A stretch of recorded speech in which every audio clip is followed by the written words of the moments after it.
qui a contaminé toute la planète. Plus de la moitié de la population mondiale a été zombifiée. Et avec le temps, les humains qui restaient ont fini par être transformés ou se sont fait dévorer. Heureusement, tant qu'ils continuent de s'alimenter en liquide cérébral, ils gardent toute leur tête. Malheureusement, ce liquide cérébral est une denrée rare. La mafia dirigée par Basel a la main dessus. Et Rigel, notre héroïne Robin des Bois zombie, n'est pas vraiment d'accord avec cette idée. Elle s'est donné une mission: voler le liquide cérébral à la mafia pour le redistribuer. Jusqu'au jour où elle tombera sur une cargaison un peu spéciale. Une humaine bien vivante. Et c'est à partir de là que tout va dérailler. Si vous êtes encore là, c'est que le projet vous intéresse. Et que donc vous avez bon goût. Le tome 2 de Rigel Afterlife a vraiment fait l'unanimité au niveau des lecteurs et je voudrais vous en remercier. Laissez-moi vous en dire un peu plus. Voilà donc un an que le premier tome de Rigel Afterlife est sorti. Et depuis, les auteurs vont défendre leur titre partout où ils le peuvent. Nous avons déjà fait de nombreux salons, de nombreuses conventions et même beaucoup de séances de dédicaces en librairie. Pour que cette campagne soit un succès, n'hésitez pas à la partager un maximum autour de vous. C'est aussi ça qui nous donnera de la force. Si vous voulez en savoir plus sur Rigel Afterlife, avoir un court extrait, vous pouvez aller sur coolbooks.fr ou alors rester sur cette page Ulule et scroller. Vous découvrirez un petit extrait et tout ce qu'on vous propose dans les packs. Il y a des centaines d'années, des archéologues ont ouvert une porte qu'ils auraient dû laisser fermer. Ah, ces archéologues, quelle bande de fouilles, Ils ont libéré une malédiction qui a contaminé toute la planète. Plus de la moitié de la population mondiale a été zombifiée. Et avec le temps, les humains qui restaient ont fini par être transformés ou se sont fait dévorer. Heureusement, tant qu'ils continuent de s'alimenter en liquide cérébral, ils gardent toute leur tête. Malheureusement, ce liquide cérébral est une denrée rare. La mafia dirigée par Basel a la main dessus. Et Rigel, notre héroïne Robin des Bois zombie, n'est pas vraiment d'accord avec cette idée. Elle s'est donné une mission: voler le liquide cérébral à la mafia pour le redistribuer. Jusqu'au jour où elle tombera sur une cargaison un peu spéciale. Une humaine bien vivante. Et c'est à partir de là que tout va dérailler. Si vous êtes encore là, c'est que le projet vous intéresse. Et que donc vous avez bon goût. Le tome 2 de Rigel Afterlife a vraiment fait l'unanimité au niveau des lecteurs et je voudrais vous en remercier. Laissez-moi vous en dire un peu plus. Voilà donc un an que le premier tome de Rigel Afterlife est sorti. Et depuis, les auteurs vont défendre leur titre partout où ils le peuvent. Nous avons déjà fait de nombreux salons, de nombreuses conventions et même beaucoup de séances de dédicaces en librairie. Pour que cette campagne soit un succès, n'hésitez pas à la partager un maximum autour de vous. C'est aussi ça qui nous donnera de la force. Si vous voulez en savoir plus sur Rigel Afterlife, avoir un court extrait, vous pouvez aller sur coolbooks.fr ou alors rester sur cette page Ulule et scroller. Vous découvrirez un petit extrait et tout ce qu'on vous propose dans les packs. Il y a des centaines d'années, des archéologues ont ouvert une porte qu'ils auraient dû laisser fermer. Ah, ces archéologues, quelle bande de fouilles, Ils ont libéré une malédiction qui a contaminé toute la planète. Plus de la moitié de la population mondiale a été zombifiée. Et avec le temps, les humains qui restaient ont fini par être transformés ou se sont fait dévorer. Heureusement, tant qu'ils continuent de s'alimenter en liquide cérébral, ils gardent toute leur tête. Malheureusement, ce liquide cérébral est une denrée rare. La mafia dirigée par Basel a la main dessus. Et Rigel, notre héroïne Robin des Bois zombie, n'est pas vraiment d'accord avec cette idée. Elle s'est donné une mission: voler le liquide cérébral à la mafia pour le redistribuer. Jusqu'au jour où elle tombera sur une cargaison un peu spéciale. Une humaine bien vivante. Et c'est à partir de là que tout va dérailler. Si vous êtes encore là, c'est que le projet vous intéresse. Et que donc vous avez bon goût. Le tome 2 de Rigel Afterlife a vraiment fait l'unanimité au niveau des lecteurs et je voudrais vous en remercier. Laissez-moi vous en dire un peu plus. Voilà donc un an que le premier tome de Rigel Afterlife est sorti. Et depuis, les auteurs vont défendre leur titre partout où ils le peuvent. Nous avons déjà fait de nombreux salons, de nombreuses conventions et même beaucoup de séances de dédicaces en librairie. Pour que cette campagne soit un succès, n'hésitez pas à la partager un maximum autour de vous. C'est aussi ça qui nous donnera de la force. Si vous voulez en savoir plus sur Rigel Afterlife, avoir un court extrait, vous pouvez aller sur coolbooks.fr ou alors rester sur cette page Ulule et scroller. Vous découvrirez un petit extrait et tout ce qu'on vous propose dans les packs. Il y a des centaines d'années, des archéologues ont ouvert une porte qu'ils auraient dû laisser fermer. Ah, ces archéologues, quelle bande de fouilles, Ils ont libéré une malédiction qui a contaminé toute la planète. Plus de la moitié de la population mondiale a été zombifiée. Et avec le temps, les humains qui restaient ont fini par être transformés ou se sont fait dévorer. Heureusement, tant qu'ils continuent de s'alimenter en liquide cérébral, ils gardent toute leur tête. Malheureusement, ce liquide cérébral est une denrée rare. La mafia dirigée par Basel a la main dessus. Et Rigel, notre héroïne Robin des Bois zombie, n'est pas vraiment d'accord avec cette idée. Elle s'est donné une mission: voler le liquide cérébral à la mafia pour le redistribuer. Jusqu'au jour où elle tombera sur une cargaison un peu spéciale. Une humaine bien vivante. Et c'est à partir de là que tout va dérailler. Si vous êtes encore là, c'est que le projet vous intéresse. Et que donc vous avez bon goût. Le tome 2 de Rigel Afterlife a vraiment fait l'unanimité au niveau des lecteurs et je voudrais vous en remercier. Laissez-moi vous en dire un peu plus. Voilà donc un an que le premier tome de Rigel Afterlife est sorti. Et depuis, les auteurs vont défendre leurs titres partout où ils le peuvent. Nous avons déjà fait de nombreux salons, de nombreuses conventions et même beaucoup de séances de dédicaces en librairie. Pour que cette campagne soit un succès, n'hésitez pas à la partager un maximum autour de vous. C'est aussi ça qui nous donnera de la force. Si vous voulez en savoir plus sur Rigel Afterlife, avoir un court extrait, vous pouvez aller sur coolbooks.fr ou alors rester sur cette page Ulule et scroller. Vous découvrirez un petit extrait et tout ce qu'on vous propose. Et salut, j'arrive tout de suite. Des centaines d'années, des archéologues ont ouvert une porte qu'ils auraient dû laisser fermer. Ah, ces archéologues, quelle bande de fouilles, Ils ont libéré une malédiction qui a contaminé toute la planète. Plus de la moitié de la population mondiale a été zombifiée. Et avec le temps, les humains qui restaient ont fini par être transformés ou se sont fait dévorer. Heureusement, tant qu'ils continuent... Et salut les amis. Alors, mon élu. Sache que j'avais tout préparé sur le téléphone. J'avais déjà fait les modifs pour du titre. Sauf que ça ne l'a pas pris en compte apparemment. Donc voilà. Voilà.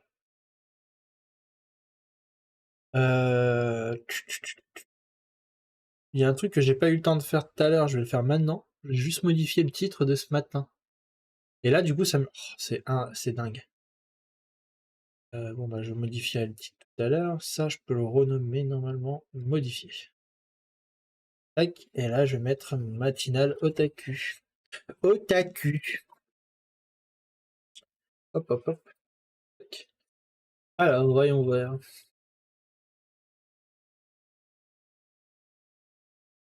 Bon, sinon, tout va bien? Tout le monde va bien? Est-ce que vous êtes prêts pour le concept JDR? Donc, concept JDR, pour ceux qui découvrent aussi la chaîne au passage, on est en train de créer un JDR qui va nous permettre de jouer ensemble à un jeu de rôle.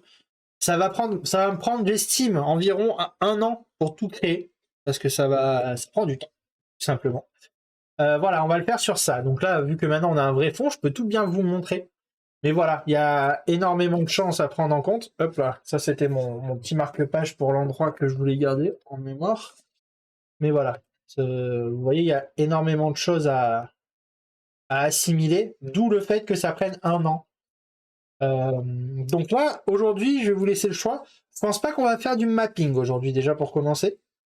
À la limite de la scénarisation, mais sinon, je me disais, ce que je pourrais faire aussi, c'est vous faire la lecture. On avait commencé la lecture de l'histoire de Anima, pourquoi ça se passe, etc.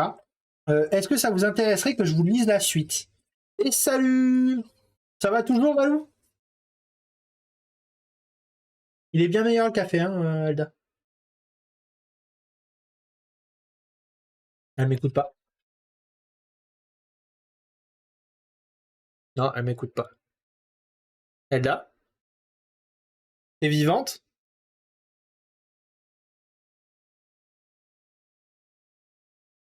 Elle boude. Oui, revient de Free lundi. Je récupère mon carnet de voyage. Ah bah c'est bien, c'est que des bonnes nouvelles, ça. C'est que des bonnes nouvelles. Hop là, je vais vous mettre la musique.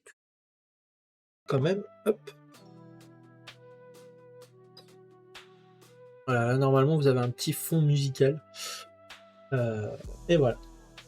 Bon. Du coup, qu'est-ce que vous voulez faire? Ah, merci mon élu, merci beaucoup. Je suis allé à l'agence de voyage, mais j'avais oublié qu'on était le 11 et que c'était férié. Donc j'y retournerai lundi. Ah, c'est vrai que c'était férié aujourd'hui, j'avais complètement zappé moi aussi.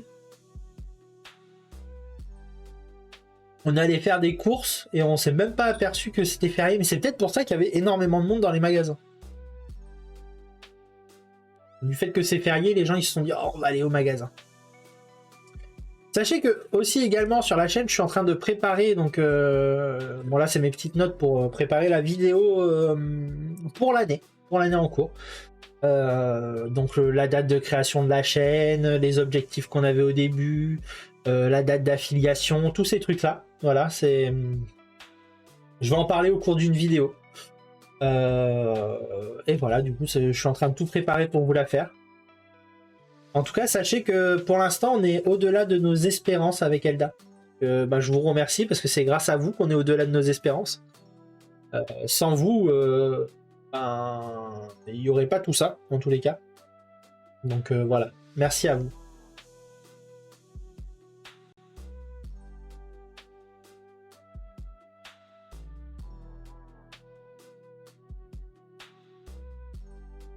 Merci beaucoup à vous.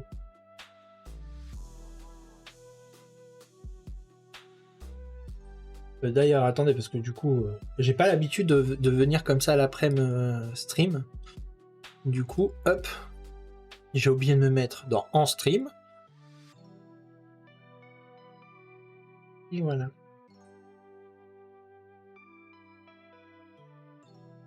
Du coup, ce matin, on a été ultra nombreux.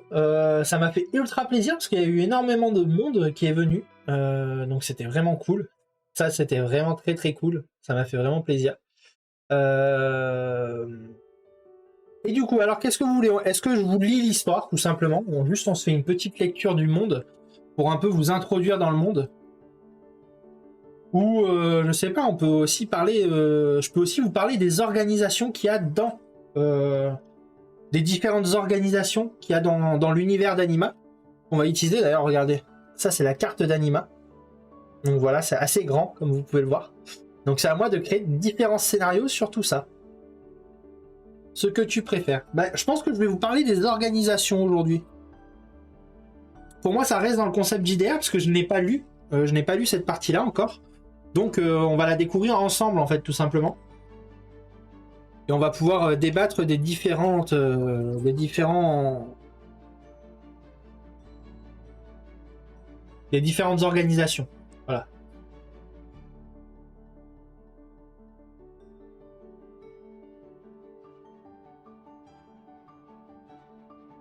Bon bah du coup je commence en attendant qu'il y ait des gens qui décident ce qu'ils veulent avoir. Ta fille t'écoute en regardant le téléphone. Super. Je tiens à préciser que quand elle dit ma fille, je n'ai pas d'enfant. C'est mon petit chat, voilà, qui me regarde. Voilà. Juste pour la précision. Un par un, nous sommes tous mortels unis. Nous sommes éternels. Bah, c'est pas mal comme phrase, tiens ça. T'en penses quoi, Edda? Un par un, nous sommes tous mortels, unis, nous sommes éternels. Ah bah s'il y avait le louche sur le live, c'est sûr qu'il aurait fait un petit com. C'est écrit extrêmement petit, Edda. Est-ce que tu aurais des lunettes pour moi?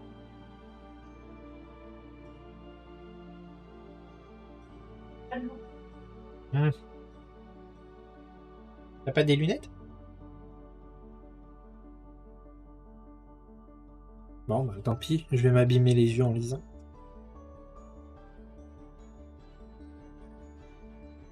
Alors, Gaïa est un monde plein de sociétés, d'ordres, de groupes qui exercent une grande influence sur son développement. Certains secrets évoluent dans les ombres tandis que d'autres représentent de grandes organisations connues par tous. Nous allons maintenant présenter certaines des organisations qui ont la plus grande importance dans ce monde, dont nous espérons qu'elles pourront vous servir d'inspiration pour vos parties. Donc voilà. Moi, je vais vous lire les différentes organisations. Je ne vous dirai pas lesquelles apparaîtront dans les parties que j'ai prévu de vous faire. Mais voilà, au moins vous pourrez un peu vous imprégner de l'identité d'Anima. En tout cas, je vous remercie. Je remercie tous ceux qui sont déjà là. Ça fait plaisir. L'Église. L'Église Vaticane est probablement l'organisation la plus importante de tout Gaïa. Elle a pour but de promouvoir la foi chrétienne parmi tous ses habitants et de s'assurer que sa parole parvienne jusqu'à eux. Elle s'occupe aussi de charité et d'aider les nécessiteux. Depuis son apparition, elle s'est chargée de détruire tout ce qui pouvait représenter un danger pour son dogme, ce qui comprend les sorciers et les êtres d'origine surnaturelle. L'Église Vaticane a été créée par le Christ plusieurs années avant sa mort, sur les murailles de Salomon. Mais ce ne fut que peu de temps après que cette institution gagna vraiment en force. Après avoir été sur le point de disparaître durant la guerre de Dieu, Zorn Giovanni la releva et ses centres avec pour objectif de donner l'espérance aux hommes et de les unir sous une unique bannière. Ah, attendez, ça toque, je reviens.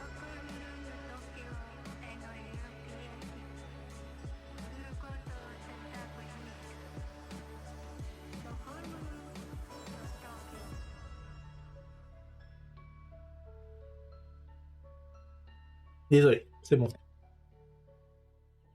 D'accord.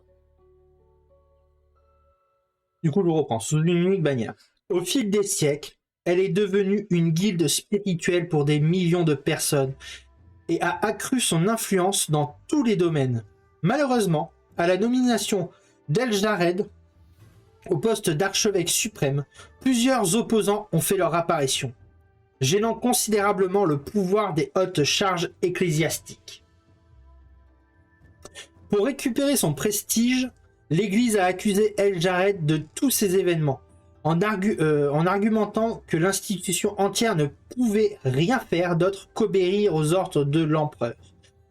De nos jours, l'Église considère toujours qu'elle fait partie du Sacro-Saint Empire, ou plus exactement, elle considère Abel comme faisant partie d'elle-même. Mais elle entretient des relations ouvertes avec l'Alliance Azur et les principautés indépendantes suivant sa doctrine. Elle a nommé de sa propre initiative le successeur de l'archevêque, qui témoigne désormais de certaines prérogatives normalement réservées à l'empereur, en tant que souverain pontife. La hiérarchie de l'Église commence par l'empereur, le plus grand représentant du Christ sur la terre. Juste au-dessous vient l'archevêque suprême, à qui le pontife a délégué de nombreux pouvoirs et prérogatives. En pratique, il est le véritable chef de l'Église. Ensuite viennent les évêques, dont chacun se charge de contrôler une principauté entière. Les 12 évêques les plus importants reçoivent aussi le titre de cardinal et se réunissent périodiquement dans la cité sainte d'Albidion avec l'archevêque pour prendre des décisions d'importance capitale. Les diacres sont au service des évêques, s'occupant des différents diocèses à l'intérieur des principautés. Enfin, on arrive aux curés et aux prêtres, chargés de transmettre directement au peuple la parole du Christ. Bon, là clairement, il n'y a rien de spécial, c'est l'Église comme on la connaît. Les objectifs de cette institution sont très variés, alors que la vaste majorité de ses membres sont de bonnes personnes essayant d'aider leurs semblables. Beaucoup de possesseurs de charges élevées s'avèrent des individus assoiffés de pouvoir, qui n'ont qu'une envie, accroître encore plus leur pouvoir. Quoi qu'il en soit, toute l'Église semble avoir recentré ses efforts pour mettre fin au royaume ayant quitté son sein, comme le Kyrgyzstan ou le Sphéria. L'économie de l'Église se base principalement sur les dîmes et les recouvrements qu'elle obtient en provenance du monde entier, ce qui lui vaut une incroyable capacité financière. Elle dispose de sa propre armée, comme toute principauté, mais ses troupes sont peu nombreuses. De toute façon, si jamais elle doit avoir besoin d'une puissante force militaire. Bon, c'est d'une puissante force militaire, il y a une faute de frappe. Elle peut recourir au régiment des autres royaumes, en particulier de l'Argos. Magnus, l'actuel archevêque suprême, élu indépendamment par le Conseil des cardinaux sans l'approbation de l'impératrice, s'appelle Magnus. Le public voit de lui un homme dévot qui ressent un véritable fanatisme pour son office. La loi de Dieu l'obsède, ainsi que le juste châtiment des contrevenants. Il paraît très pieux, mais il ne craint pas de donner de terribles leçons à ceux qui s'aventurent à contrarier la volonté divine. Il désire secrètement redonner à l'Église sa gloire antique, lui rendre un rôle prédominant dans toutes les décisions politiques des principautés. En général, il ne sort jamais d'Albidion, où le protège une garde personnelle qu'il a lui-même choisie parmi ses fidèles. Petite gorgée de café.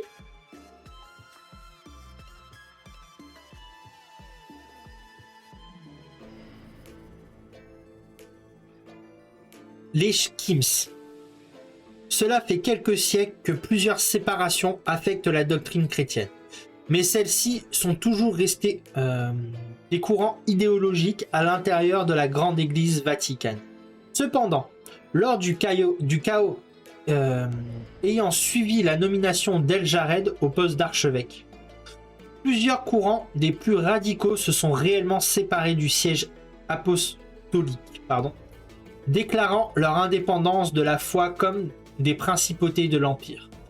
D'autres royaumes, par contre, ont complètement aboli le christianisme pour le remplacer par leurs propres croyances, comme par exemple le Kichistan. L'Inquisition. Aucune société au sein de l'Église ne mérite d'être décrite individuellement autant que l'Inquisition.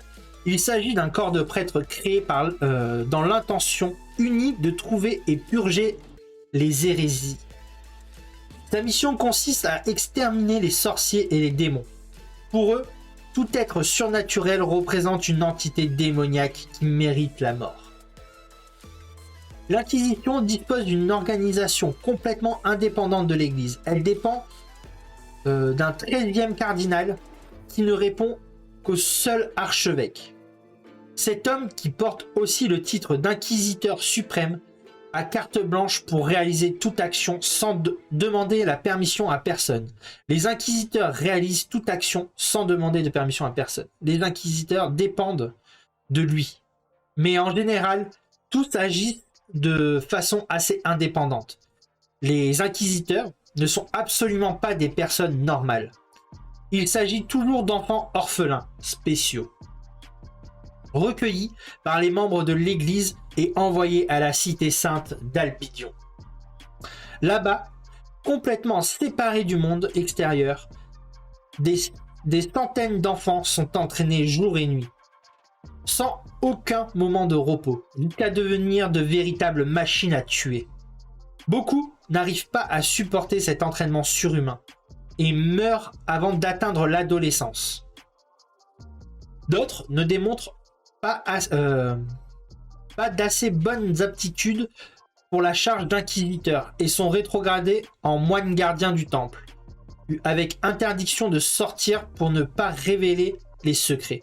Enfin, seuls 20% des enfants parviennent à réussir leur entraînement et obtenir le titre d'inquisiteur. À leur sortie, ces fanatiques donneraient leur vie pour leurs idéaux. Egg Dandy, sympa. Ouais, c'est pas mal, hein. S'il y a quelqu'un qui veut devenir inquisiteur, je pense que vous serez contre les autres joueurs.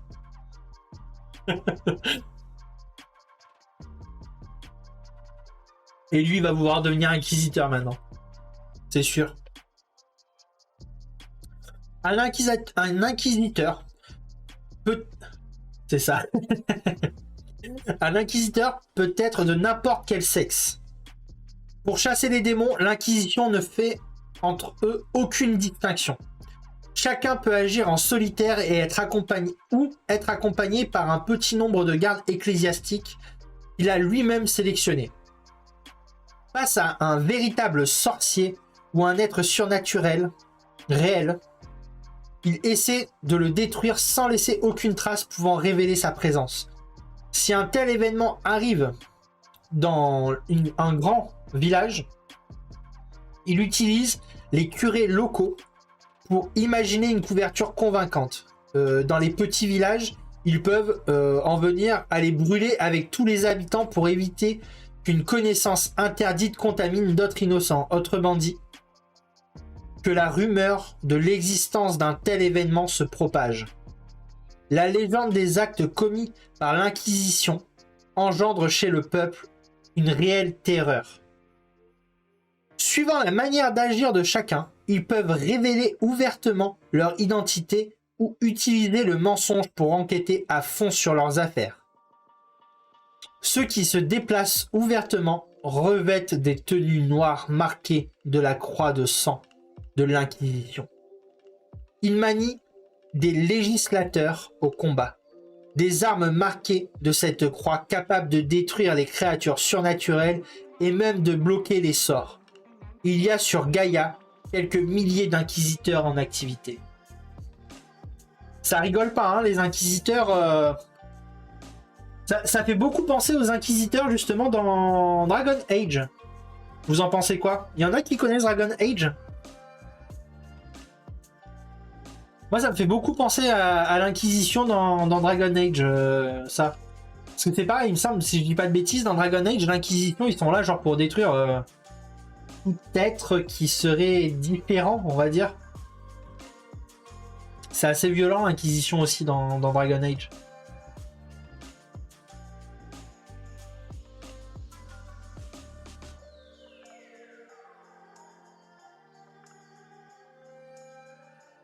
Moi, je connais pas, mais là, l'Inquisition est impressionnante. Ouais, je suis d'accord avec toi, Valou. Là, attention, on va attaquer les hauts inquisiteurs, justement. Il est curieux de savoir que nombre d'inquisiteurs sont dotés des capacités surnaturelles qu'ils combattent eux-mêmes. Au cours de leur entraînement, leur maître essaie de les accroître pour augmenter leur capacité de combat autant que possible. Par conséquent, nombre d'inquisiteurs possèdent des pouvoirs psychiques, des capacités de ki ou même des dons magiques. Ceux qui atteignent les niveaux supérieurs obtiennent le titre de Haut Inquisiteur et deviennent les mains exécutrices du cardinal pour les missions les plus complexes et requérant les meilleures aptitudes. Pour ces Hauts Inquisiteurs, les pouvoirs ne sont pas quelque chose de démoniaque, mais bien des dons divins qui leur ont été accordés pour combattre plus efficacement le mal. Actuellement, il en existe à peine plus de 100. Donc c'est marrant, parce que du coup, il accorde un titre particulier. Pyro, il t'avait pas demandé ce live? Ouais, Pyro, il avait dit que c'était bon, un live le samedi à 14h. Mais après, peut-être qu'il est occupé aussi, Pyro. Hein, Il doit être occupé, je pense. Ou il va arriver un peu plus tard. Mais voilà, c'est marrant de voir qu'en fait, pour combattre du coup des créatures démoniaques avec des pouvoirs surnaturels, bah, ils utilisent pas créatures démoniaques, mais des personnes avec des pouvoirs surnaturels. Donc le mal, c'est le mal, mais que si on estime qu'il nous est pas utile. Déjà, l'église, il manipule un peu le truc. Et salut, bestiaux. Re.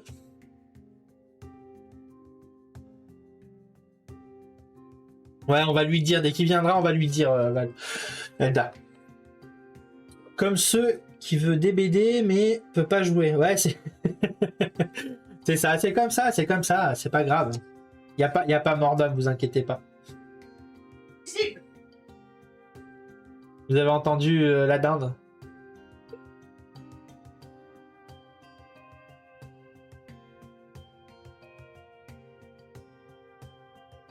Ça va toujours, bestiaux? D'accord, Elda. Bah écoute, ça va toujours. Hein.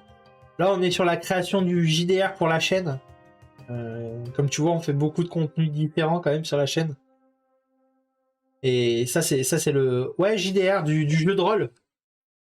Du jeu de rôle.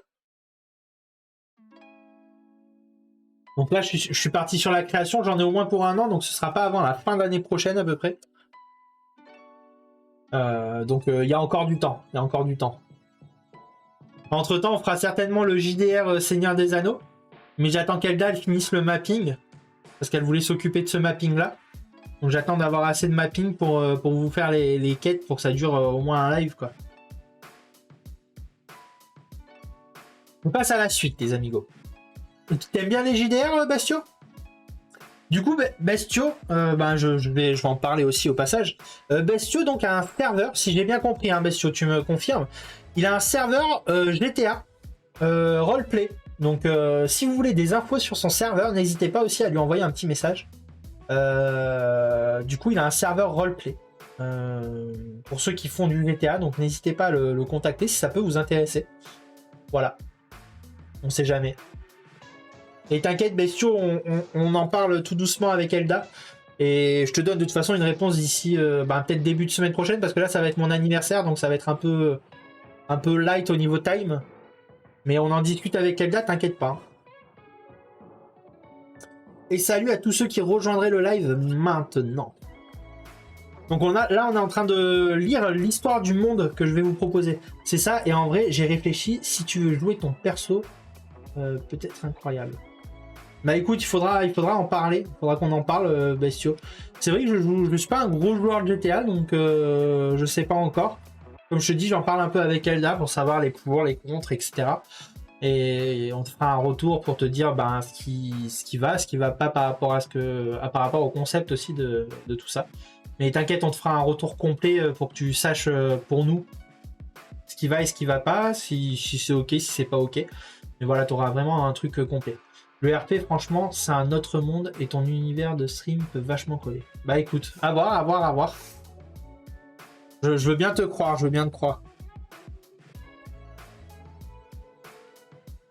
Les tribunaux de l'Inquisition. Sous ce nom inapproprié sont connues les prisons qu'utilisent les inquisiteurs pour enfermer leurs détenus. Cette dénomination est incorrecte car on n'y juge jamais personne. Tous ceux qui attendent dans un tribunal de l'Inquisition sont toujours considérés coupables. Dans les tribunaux, on trouve de grandes salles de torture, car il arrive qu'un inquisiteur capture un être surnaturel dans le but de le tourmenter et d'en obtenir des informations utiles.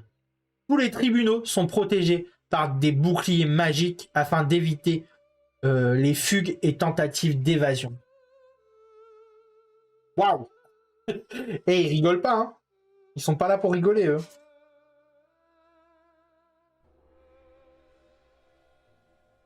Ah oui. Je viens de retrouver la petite checklist qu'elle m'avait fait, Elda.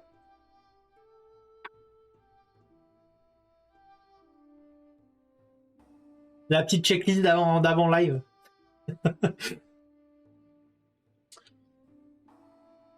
Donc là, on va attaquer une nouvelle organisation aussi. Bataille royale, go! Fight! Donc Joe, Eldandil, Elucidator, Darkifus, Valou, Pingifus, le Bestiau. Ready to rumble! Bon allez, je passe à la suite. Tol Rocco. Go Vegeta. Je voulais dire Vegeta, mais t'inquiète, Vegeta. Je pense que tu vas te faire démonte. Ça pue la mort proche, mon Joe. Ah, quoique. Ah non, tu vas te faire défonce. Ah non, ça va. Et tu t'en sors bien, à chaque fois t'évites les combats. Ah bah ça y est, t'es mort. En plus, tu es par élu. Non. Oh là là là là. Shame. Ça se joue entre Valou et élu, mais c'est élu qui va gagner. Il a beaucoup trop de vie pour perdre. GG élu. Encore élu. Il me pète. Eh ouais. Et lui, il est violent avec son... En même temps, il a Luffy. Hein. Il a Luffy, les amis. Mais sous le sud de la mèche. Ouais, t'as vu, Valou, il a pas hésité à te frapper. Hein. C'est une honte. Alors là, ça va être une religion qu'on ne connaît pas. Donc ça, c'est cool. Tol Rocco. Attention, pas d'allusion à Rocco. D'accord? C'est Tol Rocco. R-A-U-K-O. Il a osé me taper. Quelle honte. Exactement, Valou. Vas-y, plains-toi. Tol Rocco constitue une autre des organisations les plus puissantes de Gaïa. Cet ordre militaire de Templiers se consacre à la recherche et à la préservation de tous les vestiges de culture non humains et d'entités surnaturelles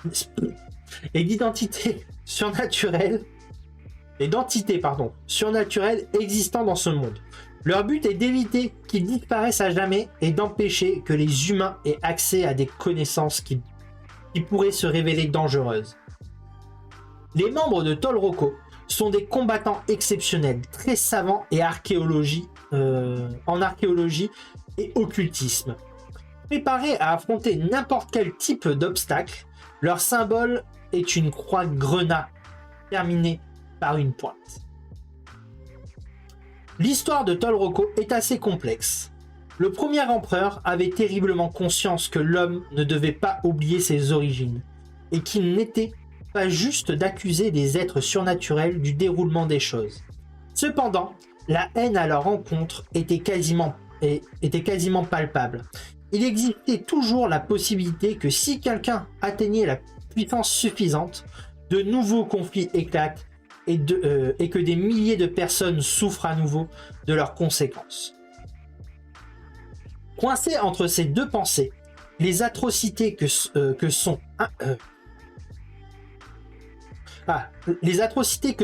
Inquisition commettait contre ses anciens alliés les firent réagir. Il créa alors un ordre avec des agents de confiance à qui il donna toute autorité pour agir lors d'événements d'aspect surnaturel. Il plaça son premier maréchal, Adam Kraft, à la tête de l'organisation. Celui-ci réalisa un excellent travail, la transformant en une puissance comparable au seul seigneur de la guerre.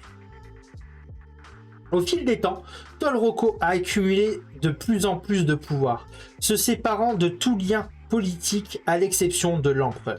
Actuellement, elle œuvre sous l'ordre du maréchal Malachias Graft, qui a juré fidélité à l'impératrice, mais qui entretient aussi des relations étroites avec l'Alliance, Azur, et de nombreuses principautés indépendantes. En fait, son but consiste à rester fidèle à Abel. Néanmoins, comme il pressent la venue d'une époque de troubles, il ne souhaite pas s'impliquer ouvertement dans une guerre politique. Et salut Univers Malice, comment ça va? Bienvenue. Du coup, Univers Malice, celle-là, c'est la personne dont je te parlais tout à l'heure avant le live. Nala vient d'envoyer un gros coup de patte sur le téléphone. Ah bah, elle aime pas quand je lis, je pense. Ne trouve pas d'excuses, Illustador, je me vengerai. Bah écoute, ça va très très bien. Bon là, aujourd'hui, je fais du concept JDR. Je t'explique un petit peu, du coup... Si tu préfères, je me suis donné 1 an pour créer un jeu de rôle pour jouer avec ma communauté qui va se baser sur l'univers de Anima. Anima Beyond Fantasy. Voilà. Donc c'est un univers qui va être très manga animé. Et puis ben voilà, c'est à peu près l'idée pour là. Et du coup, ce sera tous les samedis après-midi. Je ferai un petit peu de concept JDR. Peut-être pas tous, mais au moins 2 fois par mois. Il y aura du concept JDR le samedi après-midi. Puis voilà. Après, ce matin, il y avait une matinale otaku, donc c'est un moment où on échange. Ce matin, on a eu pas mal de débats sur les mangas, sur les goûts des otaku aussi, qui ont peut-être éventuellement changé, ou... Enfin voilà, par rapport à la quantité d'animés, de mangas qu'on peut avoir aujourd'hui, les goûts sont... Les otaku sont peut-être moins exigeants, on s'est dit. Voilà ce qui c'est à peu près en résumé où on en est arrivé. Mais voilà, y a ça. Le dimanche, on a une émission qui est totalement otaku, qui s'appelle 100% otaku d'ailleurs, où je parle d'animé, des sorties animées, je parle de manga et des nouveautés manga qui vont arriver dans la semaine d'après. Et donc je parle de culture japonaise en parlant d'abord d'un auteur manga, donc d'un mangaka. On a déjà fait Shigeru Mizuki, on a fait Naoki Urasawa, on a fait Suichida, on a fait Isayama. Enfin, on a fait pas mal d'auteurs déjà. Voilà à peu près la chaîne. Et après, je fais quand même du jeu vidéo. Un petit peu de jeux vidéo. Donc, je fais principalement du JDR et du jeu rétro. Mais qui reste aussi un petit peu JDR les 3 quarts du temps. Voilà. Voilà, je pense que je peux pas mieux te présenter la chaîne que ça. C'est le mieux que je puisse faire. Voilà. N'hésite pas à partager ton site si tu veux, Univers Malice. Vu qu'il y a quelques otaku sur la chaîne, ça peut éventuellement les intéresser. Moi aussi, j'ai un site où justement j'entretiens un blog. Si tu veux aller voir, n'hésite pas. Et j'hésiterai pas à te faire un petit relais peut-être sur mon site pour que ça aille sur ton site aussi, à l'occasion. On en parlera ensemble de toute façon. Univers Malice.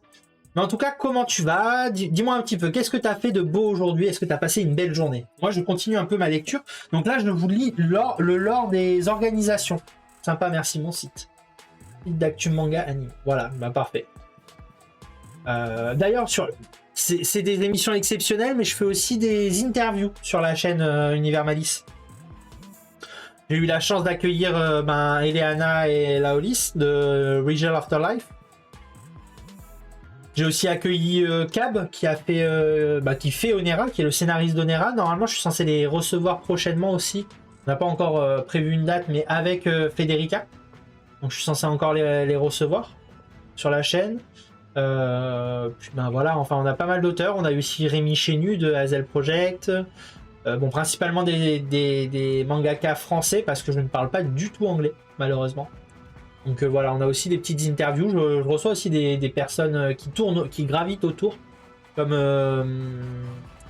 Miki Tajima, qui fait Boken JRPG, un jeu de plateau qui garde le concept des JRPG. Ce matin, je bossais mon projet manga de Rising Hero. Je suis au scénario. D'accord. Tu fais un manga avec qui? Dis-nous tout. Sympa les interviews. Bah ouais, c'est sympa. D'ailleurs, tu peux voir les replays si ça peut t'intéresser, je sais pas. Hein. Tu peux voir les replays directement sur YouTube, sur ma chaîne YouTube. J'ai 2 chaînes YouTube. D'ailleurs, j'ai préparé une commande pour ça.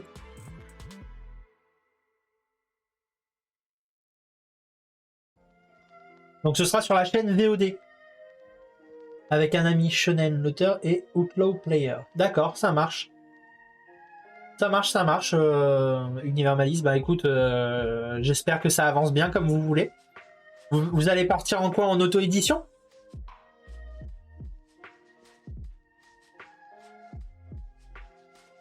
Ou vous avez déjà signé quelque part?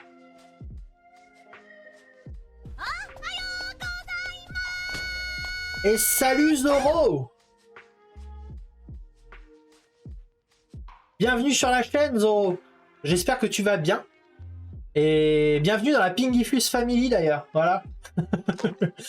J'espère que tu vas bien. Là, on est en train de faire le lore des organisations dans l'univers donc de Anima Beyond Fantasy. Pas encore défini, mais je pense le proposer quand il sera plus avancé. D'accord. D'accord. Bon, après, il me semble que eux, ils recherchent plus des shonen, des shoujo, et ce genre de choses. Mais si tu veux, j'ai un partenariat avec une maison d'édition. N'hésite pas à les contacter. Après, tu dois aussi les connaître, je pense. Univers Malice. C'est Cool Books, donc je pense que tu dois déjà les connaître. Voilà. Et bienvenue Zoro, n'hésite pas à faire un petit coucou dans le chat si ça t'intéresse. En effet, du coup, je les ai reçus il n'y a pas très longtemps pour une soirée spéciale Regal Afterlife. Une soirée horreur où justement les viewers de la chaîne, les abonnés et les followers ont pu gagner des mangas. Ils ont pu gagner un total de 6 mangas, si je ne me trompe pas, lors de la soirée. Donc c'était très très cool. Voilà. Et voilà, régulièrement, il y a ce genre de choses sur la chaîne. Et on a déjà reçu 2 fois Rémi Chénu, on a reçu 2 fois Eleana et Laolit. On a reçu Tony aussi en séparé. Il nous a parlé un peu de tous les projets de Coolbook, c'était ultra intéressant. Pareil, tu as le replay sur YouTube. On a aussi reçu des cosplayers, une cosplayeuse, on a reçu Emilop Cosplay sur la chaîne. Donc il y a vraiment pas mal de contenus différents. En vrai, je suis assez fier du contenu que je propose sur la chaîne. Je me suis abonné, j'irai voir ça. Ça marche, nickel. Nickel. Bon, je te laisse profiter du lore, du coup.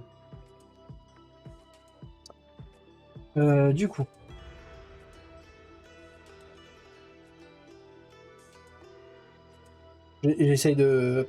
ouvertement dans une guerre politique. Donc, continue ma lecture, les amis. Tout le monde connaît Tol Rocco, mais peu ont vraiment conscience du rôle de cette organisation.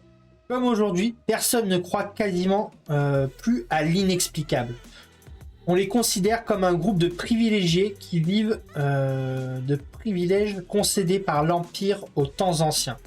Cependant, le peuple connaît leur puissance et les craint. Les Templiers, voyage dans le monde entier à la recherche de reliques et d'entités surnaturelles. Quand il trouve les ruines, il les explore, trace des cartes détaillées de leur structure et récupère tous les artefacts dangereux transportables qu'il y découvre. Pardon, j'ai du mal. Après, il les scelle de leur marque et les dissimule. Parfois, si le lieu se révèle très dangereux, il le ferme totalement et laisse une garnison dans la région pour le surveiller. Gaïa tout entière déborde de citadelles et de temples scellés par Tol Roko. Mais ses membres savent parfaitement que le monde est très vaste et qu'il en reste encore beaucoup à retrouver. Ça me fait un peu penser à l'organisation dans Hazel Project, justement.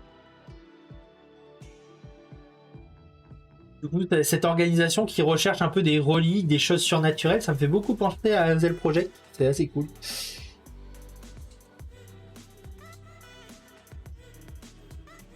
Quand les Templiers localisent un être surnaturel, ils agissent totalement à l'inverse des Inquisiteurs. Leur mission, dans ce cas, consiste à le capturer vivant et à le transférer jusqu'à leur forteresse centrale. Au besoin, ils ont le droit de lui infliger des blessures nécessaires, mais jamais de le tuer, sauf s'il met ouvertement en péril la vie de civils. Parfois, les Templiers peuvent même laisser mourir quelques personnes avant d'exécuter un être unique. Ils n'ont aucune juridiction sur les sorciers humains, contrairement aux éventuelles possessions de ces derniers. Du point de vue militaire, Tol Roko dispose d'un potentiel comparable à celui d'un seigneur de la guerre. Sa puissance pourrait déstabiliser n'importe quelle principauté et ou même la renverser. Même la renverser, j'en suis où? J'ai perdu le fil. J'ai levé la tête, c'est perdu. Ah, c'est bon, je le retrouve. Même la renverser. L'organisation détient plusieurs milliers de soldats sous ses ordres, répartis dans le monde entier, et quasiment un demi-millier de Templiers. La nature même de leur ordre les met en confrontation directe avec l'Inquisition, qui est devenue leur principale concurrente au fil des ans. La seule raison pour laquelle une guerre n'a jamais éclaté entre les deux organisations est leur fidélité commune envers l'empereur. Au début, les Templiers et les Inquisiteurs ont connu plusieurs conflits qui se terminaient toujours par un bain de sang. Pour éviter la mort de ses agents, l'empereur a imposé un décret selon lequel le premier arrivé sur les lieux des faits a la prérogative de l'enquête. L'autre partie devant alors se retirer. Même dans ces conditions, des conflits armés entre Templiers et Inquisiteurs ont parfois éclaté, et à la suite de disputes concernant l'ordre d'arrivée sur le lieu. Les deux organisations s'opposent aussi à Soleil Noir, dont elles n'ont appris l'existence que quelques décennies plus tôt. Soleil Noir. Organisation. Tol Roko est régi par un système de hiérarchie totalement militaire. À la tête de l'ordre siège Malakia Craft. Il dispose de 3 grands commandants de champs s'occupant d'exécuter diverses tâches. Chacun d'entre eux a la charge d'une section entière de l'ordre. Il existe 2 catégories distinctes dans Tol Roko: les soldats et les Templiers. Les Templiers sont les véritables agents de Tol Roko, ceux qui œuvrent à la complétion des buts de l'ordre. Ils portent toujours les mêmes uniformes bruns et armures rouges complètes, ou des pièces selon les cas caractéristiques. Chaque Templier de Tol Roko a une armure personnalisée, forgée pour lui par les maîtres forgerons quand il obtient ce titre. Chaque armure diffère des autres, mais elles ont toujours une forme semblable pour que l'on puisse reconnaître leurs origines. On enterre un Templier mort avec la totalité de son équipement. sauf s'il exprime le désir que sa descendance hérite de son arme, jamais de son armure. Si ses armes et armures sont perdues et que ses fils appartiennent à l'ordre, ils ont pour mission officielle de les récupérer à tout prix. Donc c'est aux enfants d'aller récupérer, c'est sympa l'ambiance là-bas aussi. L'organisation a depuis ses débuts eu un caractère familial. Tous les membres originels appartenaient aux familles nobles que le premier empereur a choisi personnellement pour former l'ordre. Depuis lors, la majorité de leurs descendants a repris le flambeau de leurs ancêtres. Malgré cela, Tol Roko reste ouverte aux nouvelles intégrations. Autant d'hommes que de femmes, tant que les aspirants prouvent leur capacité à en faire partie. Ils sont acceptés. On leur accorde le titre nobiliaire, et l'ordre s'occupe de leur famille et descendants pour le reste de leurs jours. Ça c'est stylé en vrai. Faut avouer que c'est très stylé. Un templier de Tol Roko se révèle un véritable démon lors d'un combat. Entraînés à tous les styles de combat, ils sont préparés pour affronter n'importe quelle menace de caractère surnaturel. D'une certaine façon, ils sont la contrepartie des inquisiteurs. Quelques-uns ont développé le pouvoir de Ki pour accomplir leur mission avec une meilleure efficacité et bénéficient d'équipements surnaturels renforçant leurs capacités déjà très élevées. De plus, les Templiers possèdent aussi de vastes connaissances sur l'occultisme et les civilisations antiques. Quasiment tous les membres de l'ordre considèrent leur devoir comme un sacerdoce. Sacerdoce? Je connais pas ce mot. Ils ont l'esprit aventurier et adorent affronter l'inconnu. Les soldats, au contraire, sont simplement une force quasi symbolique dont la fonction consiste à effrayer tous ceux qui se mettent en travers du chemin des Templiers et à les aider dans leur mission. Les plus simples, comme les surveillances de zones scellées. À l'origine, l'ordre ne comptait que des Templiers, mais le 3e maréchal Samuel Kraft a décidé qu'il avait besoin d'un effectif plus important pour remplir correctement leur mission. Il a donc levé sa propre armée dans chaque territoire indépendant de l'Empire, des principautés ou de l'Église. Bon, là, moi, ce que je dis surtout, c'est que Tol Roko, ils ont quand même cherché un peu des noises à l'Église. Hein. Ils sont quand même allés recruter des gens sur leur territoire en disant, bah, ça va être notre armée. Donc, on va faire une armée qui va être sur votre territoire, les potos. Je sais pas trop ce que vous en pensez, mais c'est un peu de la provoque, je trouve. Hein. C'est un peu de la provoque. Dans n'importe quel univers fantasy, clairement, il y a un truc comme ça qui se passe, c'est fight. C'est fight.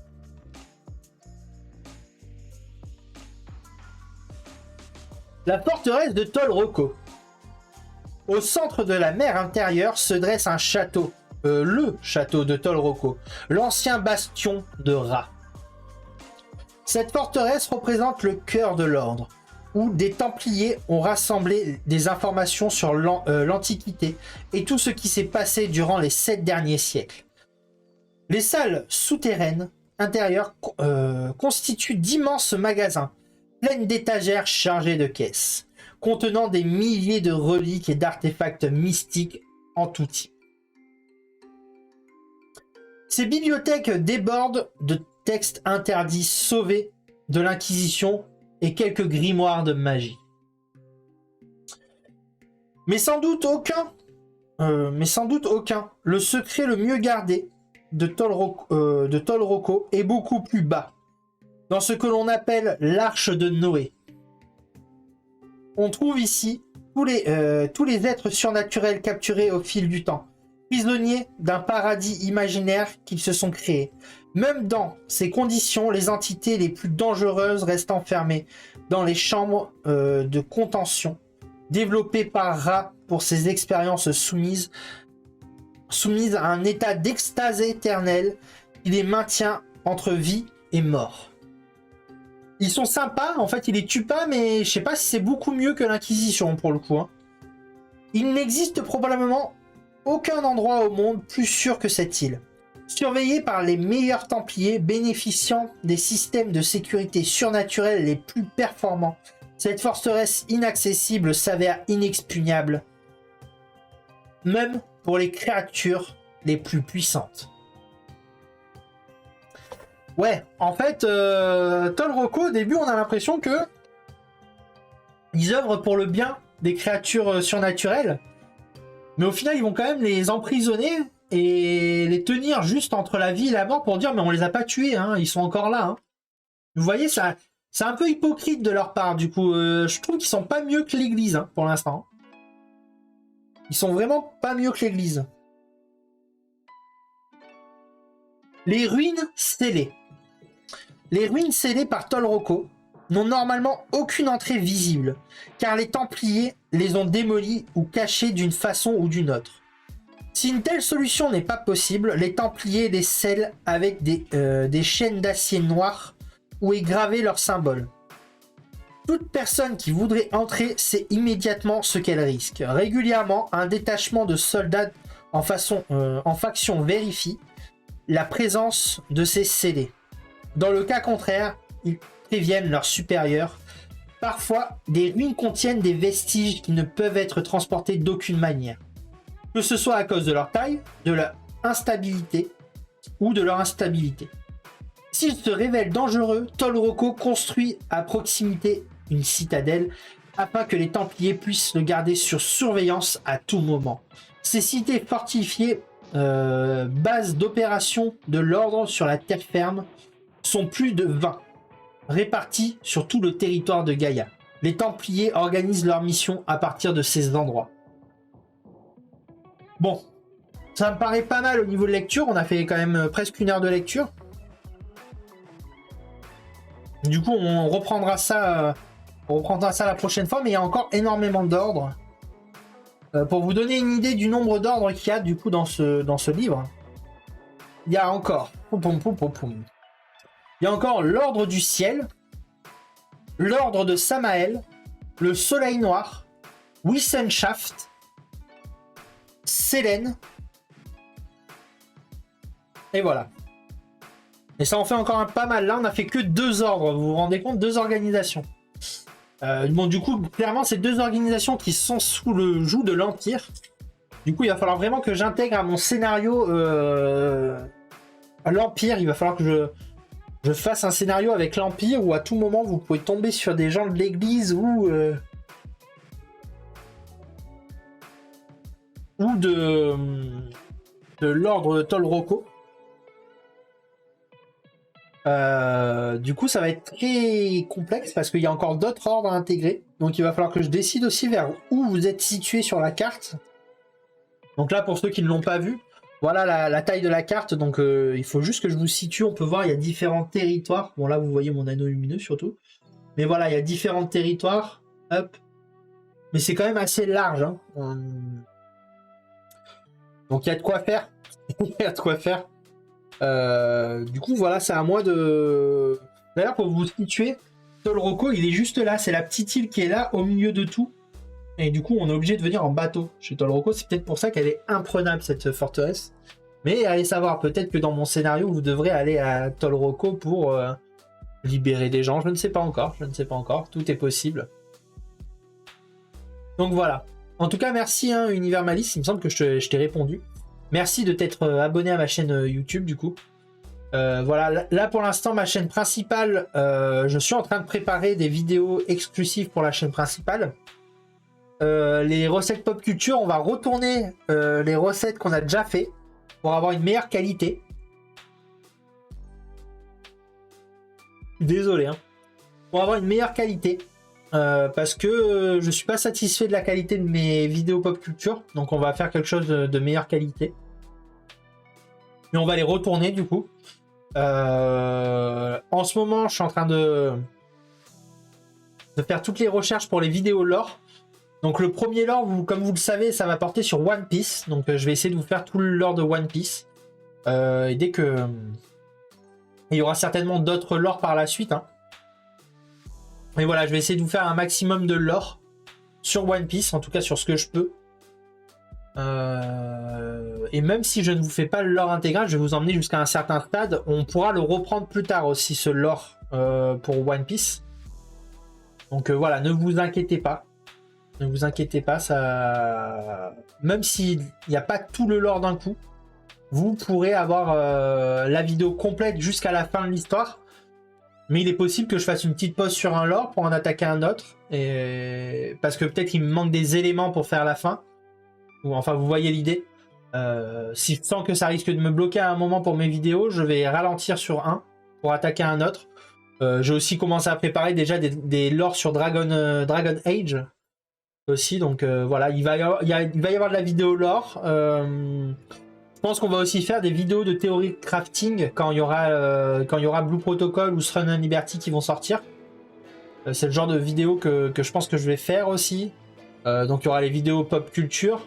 Enfin vidéo cuisine pop culture parce que c'est des recettes. Donc je vous avais déjà fait la bière au beurre, ce genre de choses. Mais sachez que ce n'est plus disponible sur la VOD. Elles ont été supprimées. Je les ai supprimées. Parce que j'étais pas content de ce contenu. Et puis je trouvais que ça allait mieux sur la chaîne principale dans tous les cas. Mais voilà, ça va être retourné plus tard pour avoir des meilleures qualités, des choses bien, comme je veux surtout. Et sur la chaîne principale, sachez qu'on tournera à peu près à une vidéo par semaine ou une vidéo toutes les 2 semaines. Je vous tiendrai au courant selon comment je me suis organisé. Mais voilà, ce sera pas quelque chose où vous aurez des trucs tous les 2-3 jours. Sur la VOD, voilà, dès que je finis un live, je récupère ma vidéo, je la renvoie direct sur YouTube. Et elle se publie quand elle se publie. Je me prends pas la tête sur ça. Il n'y a pas de montage ou quoi que ce soit, j'envoie comme ça. Et puis ben voilà, j'espère que ça va vous plaire. Sur ce, moi j'ai des petits préparatifs à faire ce soir parce qu'on a les amigos qui viennent à la maison pour l'anniversaire. Donc il y a quelques trucs à préparer. Donc je vais vous laisser. Je vous avais prévenu que ce live exceptionnellement serait assez court. Mais je voulais quand même le faire parce que je sais qu'il y a certaines personnes qui voulaient voir un petit peu l'avancement du JDR. Voilà, donc là on avance un petit peu sur la partie lore aussi parce que c'est bien beau de faire du mapping, faire des scénarios sur le mapping, mais si mon scénario il colle pas du tout au lore de l'univers, on va avoir un gros souci. Je vais devoir reprendre toute ma scénarisation des mappings en fait. Et là ça risque de devenir compliqué pour moi, ça va me retarder. Donc il faut commencer par le commencement, donc il faut vraiment plus qu'on s'attarde sur le lore. Je vous donne pas de date, mais voilà, sachez que d'ici la fin de l'été, je pense, je vous contacterai pour commencer à faire vos fiches personnages. Donc je vous mettrai une adresse mail à disposition et je déciderai qui fera la première campagne et qui fera la deuxième campagne, etc. Voilà. Sur ce, moi je vous remercie parce qu'on a quand même été un petit peu. Je m'attendais pas à avoir autant de monde, je vous avoue. Hop. Je pensais qu'on allait être moins que ça pour ce concept JDR. Donc sachez que maintenant le concept JDR ne sera plus calé dans la semaine. Je vais quand même vous faire le planning. Donc ça c'est le planning de cette semaine. Du coup là c'était le concept JDR, on l'a fini. On a fini cette émission. Dimanche, donc demain à 17h. Donc c'est le seul live qui est à 17h dans la semaine et ça restera comme ça. On continuera à faire les lives à 16h en semaine. Et le week-end, c'est des horaires un peu flexibles parce que je fais les matinales le samedi, je rattaque un peu l'après-midi. Et après, le dimanche, on se retrouve en fin d'après-midi. Le dimanche, c'est pas signalé sur le planning.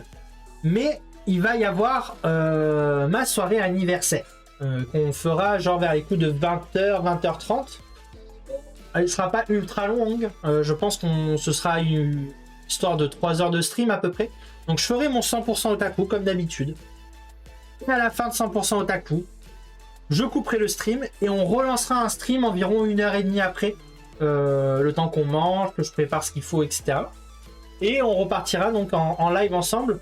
Le but de cette soirée, c'est surtout de faire des jeux avec vous pour mon anniversaire. C'est de s'amuser ensemble. Il y en a plein qui m'ont réclamé ce live. N'est-ce pas, Élu? Et du coup, voilà, je vais le faire.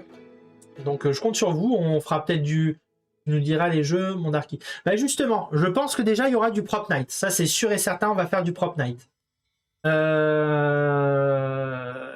On verra s'il y a assez de monde pour faire du Return to Moria, peut-être 1 heure ou 2. Prop Night, on jouera, je sais pas, on verra. Hein. Après, je vais vous dire plein de jeux, mais peut-être qu'on jouera pas à tous les jeux. Return to Moria, c'est pas sûr parce que ça prend énormément de temps quand même, donc je suis pas sûr que ce soit top. On peut faire du Valorant, on peut faire du Rocket League, on peut faire du Brawlhalla. Voilà, tous ces petits jeux-là, on peut les faire. On peut faire du Among Us, mais Among Us, la dernière fois, ça n'avait pas eu un grand succès, donc je suis pas sûr de le mettre. Mais voilà, donc c'est des petits jeux sympas. Le but, c'est juste de passer un bon moment ensemble, de se marrer. Voilà, pour mes 31 ans, du coup. Puis voilà, c'est tout simplement. Du coup, là, ce qu'on va faire, c'est qu'on va lancer un petit raid. Hop. Attendez, je regarde un truc.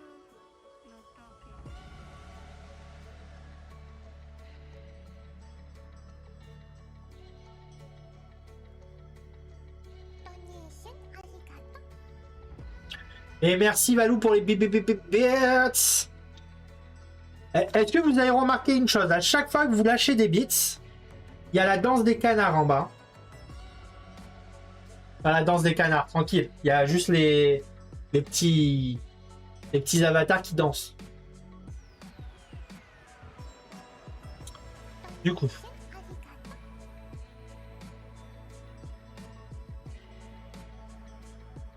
Merci pour les bits. Merci mon élu. Merci Valou. Et voilà, bah du coup, voilà, je vous le signale parce que j'étais pas sûr que vous l'ayez vu. Et du coup, les petits avatars, ils font la petite danse. Je trouve ça marrant. Élucidator me cherche. Bah après, tout à l'heure, il a fait un don et toi, t'as fait un don juste derrière. Hein. Donc là, c'est charge de revanche, tu vois.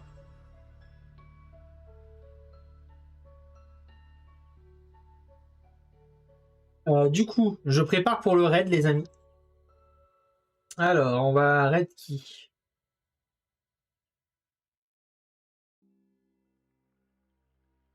Stardew Valley.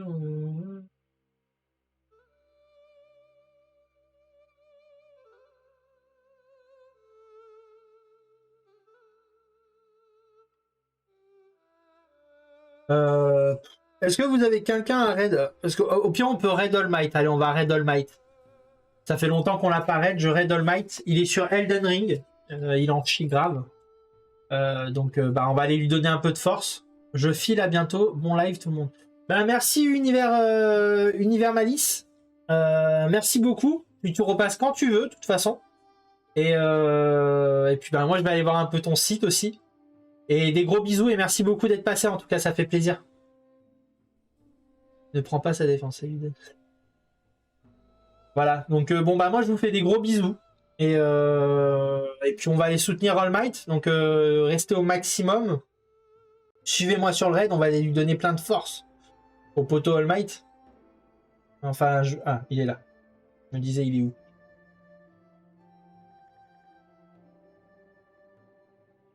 Et du coup, bah, merci à tout le monde d'avoir été là. Et puis, bah, je vous envoie un petit générique de fin. Et on part en raid. Donc, voilà. Merci d'être venu. En tout cas, c'est bien cool. Et puis, ben, on se retrouve donc dès demain à 17h pour un live exceptionnel sur 100% Otaku. Et le soir pour une petite soirée anniversaire tranquille, chill, tous ensemble pour jouer à des petits jeux. Je vais partager tous les jeux directement sur Discord. Pour ceux qui veulent rejoindre le Discord, n'hésitez pas. Voilà, des gros bisous, ciao ciao. Passez une belle journée.